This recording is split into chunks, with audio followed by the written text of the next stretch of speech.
नमस्कार दोस्तों, study IQ में आप सभी का स्वागत है। मेरा नाम है डॉक्टर महिपाल सिंह राठौड़ और आज इस वीडियो में मैं आपके साथ चर्चा करूंगा पश्चिम बंगाल सरकार की स्वास्थ्य साथी स्कीम के बारे में। ये scheme universal health care provide करने के लिए लॉन्च करी गई है और आयुष्मान भारत से ये किस प्रकार से अलग है, इस स्कीम की क्या खासियत है और पश्चिम बंगाल सरकार आयुष्मान भारत से क्यों ऑप्ट आउट कर गई थी, इन्हीं सभी पॉइंट्स को मैं डिस्कस करूंगा इस वीडियो में।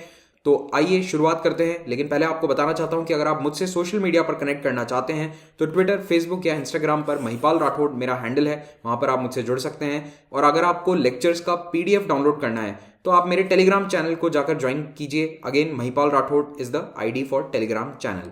स्टडी आईक्यू ने एक यूपीएससी स्मार्ट कोर्स प्रिपेयर किया है उन एस्पिरेंट्स के लिए जो आईएएस बनना चाहते हैं। इस कोर्स की मदद से आप घर बैठकर अभी सुरक्षित वातावरण में आईएएस एग्जाम की तैयारी कर सकते हैं। इसमें 1000 से भी ज्यादा वीडियोस हैं, 1300 प्लस वीडियोस हैं और भी कई फीचर्स हैं जो आपको हमारी ऐप पर देखने को मिलेंगे। इस कोर्स को आप कंप्यूटर या पीसी के माध्यम से भी अवेल कर सकते हैं studyiq.com वेबसाइट पर जाकर। और याद रखिए, ये कोर्स प्री प्लस मेंस का कॉम्प्रिहेंसिव कोर्स है। यहाँ पर कोई अलग अलग कोर्स या मंथली सब्सक्रिप्शन आपको परचेज नहीं करना है। There is just one time payment. उसमें भी अगर आप चाहें तो ईएमआई ऑप्शन के साथ पे कर सकते हैं, लेकिन पूरा कोर्स आपको मिलेगा प्री प्लस मेंस का। इस कोर्स पर अभी 10% एक्स्ट्रा डिस्काउंट भी अवेलेबल है। रिपब्लिक डे के उपलक्ष्य में आपको कोड यूज करना है रिपब्लिक 10 और आप एक्स्ट्रा 10% डिस्काउंट अवेल कर सकते हैं। तो पश्चिम बंगाल सरकार ने कुछ हफ्ते पहले सभी नागरिकों के लिए हेल्थ कार्ड लॉन्च करने का प्रोग्राम रखा और ये न्यूज में भी था कि लाखों करोड़ों लोगों ने लाइन में लगकर ये हेल्थ कार्ड बनवाए। ममता बनर्जी ने खुद ने एक कार्ड बनवाया इस प्रकार का इन्होंने अपना। तो ये कार्ड क्या है, कौन सी स्कीम है, इसको हम जानेंगे इस वीडियो में। तो स्वास्थ्य साथी इस स्कीम का नाम है और ये स्कीम लॉन्च करी गई थी दिसंबर 2020 में। अब देखो, एक्चुअली में ये स्कीम 2016 में भी अनाउंस हुई थी, 2018 से चल भी रही है, लेकिन इसका जो बड़े स्तर पर रोल आउट है वो अभी शुरू हुआ है। तो दिसंबर में अनाउंस हुई थी, जनवरी में ये कैंप लगने स्टार्ट हुए हैं और एनरोलमेंट शुरू हो चुका है। तो इस स्कीम का नाम याद रखना, स्वास्थ्य साथी। और ये इसलिए लॉन्च करी गई है क्योंकि पश्चिम बंगाल सरकार ने 2019 में केंद्र सरकार की आयुष्मान भारत स्कीम से ऑप्ट आउट कर लिया था। मुख्यमंत्री ममता बनर्जी ने पीएम जय या आयुष्मान भारत से ऑप्ट आउट कर लिया था। पहले उन्होंने ज्वाइन किया था 2018 में, लेकिन 19 में ऑप्ट आउट कर गए थे। ऑप्ट आउट करने के पीछे रीजन क्या था? देखो, पश्चिम बंगाल राज्य में जो भी इस आयुष्मान भारत में एनरोल कर रहा था उसको केंद्र सरकार के द्वारा या हेल्थ मिनिस्ट्री के द्वारा चिट्ठियां भेजी जा रही थी, लेटर्स भेजे जा रहे थे डिटेल बताते हुए, स्कीम के बारे में एडवर्टाइज किया जा रहा था। लेकिन इन लेटर्स पर प्रधानमंत्री नरेंद्र मोदी का फोटोग्राफ, क्योंकि वो प्रधानमंत्री हैं तो उनका फोटोग्राफ, और साथ में लोटस सिंबल था। अब लोटस जो है वो बीजेपी का सिंबल है, वो सरकार का सिंबल नहीं है, वो एक पार्टी का सिंबल है। तो यहां पर पश्चिम बंगाल सरकार ने कहा कि जब 40% पैसा इसमें राज्य दे रहे हैं, इस स्कीम में आयुष्मान भारत में 60% सेंटर दे रहा है, तो आप राज्यों का पैसा इस्तेमाल करते हुए केवल केंद्र सरकार की या फिर केंद्र की जो पॉलिटिकल पार्टी है पावर में, उसकी प्रशंसा या उसका एडवर्टाइजमेंट नहीं कर सकते। तो इस बात को लेकर मुख्यमंत्री ममता बनर्जी ने नाराजगी जताई और अल्टीमेटली इन्होंने ये तय किया कि ये पीएम जय से ऑप्ट आउट कर लेंगे। फिर इन्होंने अपनी स्वास्थ्य साथी स्कीम का रोल आउट बड़े स्तर पर करने का निर्णय लिया। तो इसके मेजर बेनिफिट्स क्या हैं? तो देखो, यहां पर स्टेट गवर्नमेंट सारा प्रीमियम देती है यूजर को, यानी कि जो एनरोल कर रहा है सिटीजन, उसको एक भी रुपया देने की आवश्यकता नहीं है। 0 चार्जेस हैं टू अवेल द स्कीम। और हेल्थ कवर यहां पर 5 लाख रुपए का है पर एनम पर फैमिली। ये याद रखना, पर व्यक्ति नहीं है, प्रति व्यक्ति नहीं है, पर एनम पर फैमिली है। तो अगर मान लो एक परिवार में 4 लोग हैं तो चारों का मिलाकर कवर 5 लाख का है। सेम है, आयुष्मान भारत में भी इतना ही होता है। और यहां पर सेकेंडरी और टेरिशरी केयर भी इन्वॉल्व है, तो अगर कोई मेजर सर्जरीज हैं तो वो भी इसमें इन्वॉल्व होंगी। इस स्कीम की खास बात यह है कि ये पूरी तरह से पेपरलेस, कैशलेस और स्मार्ट कार्ड बेस्ड है। तो यहां पर कोई पेपर वर्क नहीं है, सिर्फ एक स्मार्ट कार्ड बनेगा और इस तरह का जो स्मार्ट कार्ड है इसको यूज करते हुए इस स्कीम का यूज आप कर सकते हैं। तो राज्य सरकार इस स्कीम पर 2000 करोड़ रुपए खर्च कर रही है।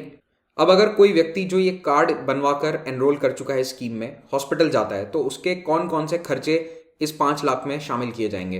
तो रजिस्ट्रेशन चार्ज जो हॉस्पिटल में इनिशियली लिया जाता है, बेड चार्जेस जनरल वार्ड के, एक्सरे और अन्य डायग्नोस्टिक टेस्ट, नर्सिंग और boarding charges, surgeon, anaesthetics, medical practitioners यानी डॉक्टर्स की जो फीस होती है कंसल्टिंग की, दवाइयों का खर्च, पेशेंट को जो डाइट दी जा रही है उसका खर्च, anaesthesia, blood, oxygen, OT charges, surgical appliances, prosthetic devices और ट्रांसपोर्टेशन कॉस्ट। जब डिस्चार्ज होते हैं तो एम्बुलेंस से घर छोड़ने जाती है एम्बुलेंस, उसका भी कॉस्ट उठाया जाएगा इस स्वास्थ्य साथी स्कीम के तहत, ये पूरा पैकेज है।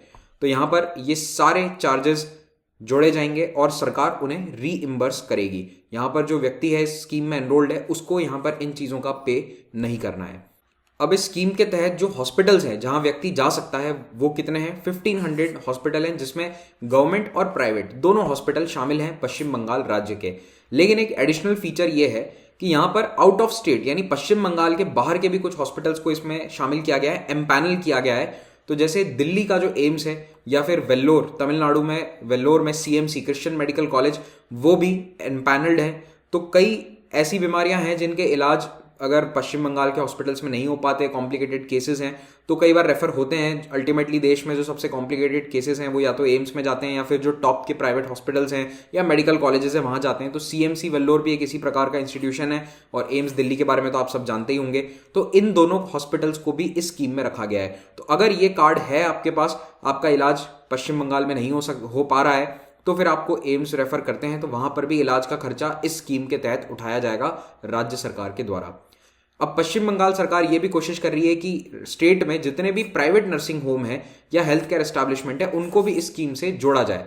इससे क्या होगा कि देखो, छोटे शहरों में या कस्बों में जितने भी प्राइवेट हॉस्पिटल हैं, अगर वो इस स्कीम में आ जाते हैं तो लोग वहीं पर इलाज करवाना प्रेफर करेंगे। अभी क्या होता है कि प्राइवेट सेटअप पे छोटे शहरों में लोग जाना प्रेफर नहीं करते हैं, या तो वो बड़े शहर के सरकारी हॉस्पिटल में जाते हैं या फिर बड़े शहर के प्राइवेट हॉस्पिटल में। लेकिन अगर इन छोटी जगहों पर ही इलाज हो जाता है प्राइवेट सेटअप में और उसका खर्चा सरकार उठा लेती है इस स्कीम के तहत, तो फिर इससे जो प्रेशर है कोलकाता जैसे शहरों पर वो काफ़ी कम हो जाएगा।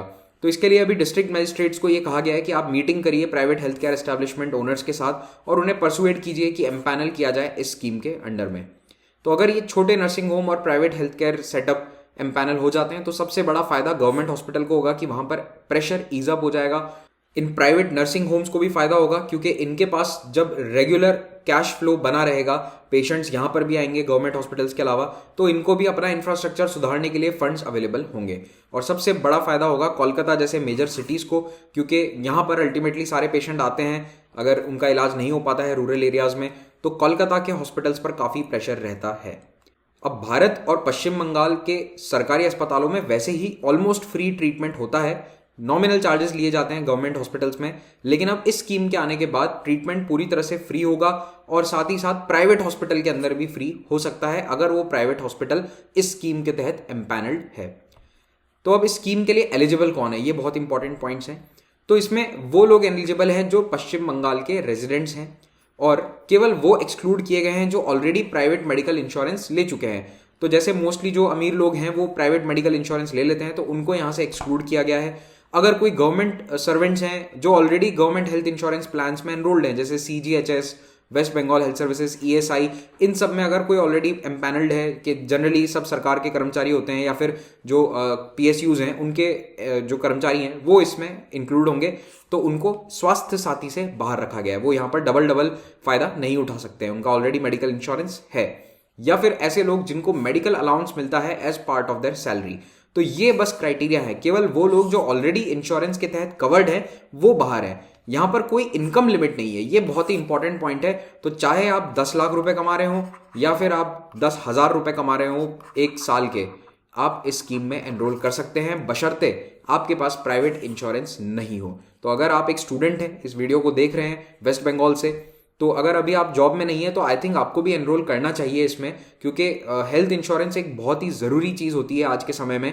तो आप अगर प्राइवेट मेडिकल इंश्योरेंस को, प्राइवेट हेल्थ इंश्योरेंस को परचेज नहीं कर सकते हैं इस वक्त, तो you can enrol for this स्वास्थ्य साथी स्कीम।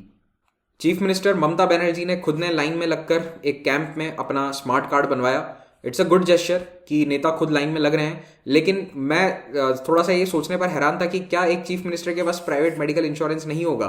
मतलब होना तो चाहिए। अगर आप में से कोई वेस्ट बंगाल से हैं और मुझे बता सकता है इसका जवाब कि क्या ये सिर्फ कार्ड एक नॉर्मल डमी कार्ड बनाया गया था या एक्चुअल कार्ड इनका बनाया गया था, वो अगर आप बता सकें तो मुझे कमेंट में ज़रूर बताइएगा। अब मैं आपको बताता हूँ कि आयुष्मान भारत और स्वास्थ्य साथी में क्या डिफरेंस है। देखो, आयुष्मान भारत में डिपेंडिंग ऑन द स्टेट 2,000 रुपए का प्रीमियम होता है। अब ये प्रीमियम राज्य सरकारें या यूनियन टेरिटरी चाहे तो वो खुद भी दे सकती है, लेकिन अगर सरकार, राज्य सरकार चाहे तो वो लोगों से भी वसूल कर सकती है। ऐसा आयुष्मान भारत स्कीम में प्रावधान है। स्वास्थ्य साथी में प्रीमियम का कोई प्रावधान नहीं है, बेनिफिशियरी को कोई प्रीमियम नहीं देना है, ये डायरेक्टली वहां पर लिखा गया है। सारी की सारी जो प्रीमियम के चार्जेस हैं वो वेस्ट बंगाल गवर्नमेंट द्वारा वहन किए जाएंगे। एलिजिबिलिटी की बात करें तो आयुष्मान भारत यूनिवर्सल नहीं है, इसमें कुछ क्राइटेरिया बनाए गए हैं और वो क्राइटेरिया बने हैं सोशो इकोनॉमिक कास्ट सेंसस 2011 के बेसिस पर। स्वास्थ्य साथी में इस तरह का कोई क्राइटेरिया नहीं है, इनकम या फिर सोसाइटल स्टेटस या कास्ट के बेसिस पर कोई भी यहां पर कंडीशन एलिजिबिलिटी की नहीं रखी गई है। और एक छोटा सा डिफरेंस है, हालांकि मुझे नहीं लगता इतना कोई मेजर ये फर्क करेगा। 30 रुपए में स्मार्ट कार्ड बनता है आयुष्मान भारत का, जबकि स्वास्थ्य साथी में स्मार्ट कार्ड रजिस्ट्रेशन फ्री है। हाँ, अगर कोई 5-6 जनों का परिवार है तो उसके लिए ये कॉस्ट मायने रख सकती है, 150-200 रुपए खर्च करने पड़ते हैं, तो अच्छी बात है स्मार्ट कार्ड यहाँ पर फ्री रखा गया है। अब वेस्ट बंगाल गवर्नमेंट इस पूरी स्कीम को फास्ट ट्रैक क्यों कर रही है, इतना इसको प्रमोट क्यों किया जा रहा है? सिंपल सा आंसर है, चुनाव आने वाले हैं।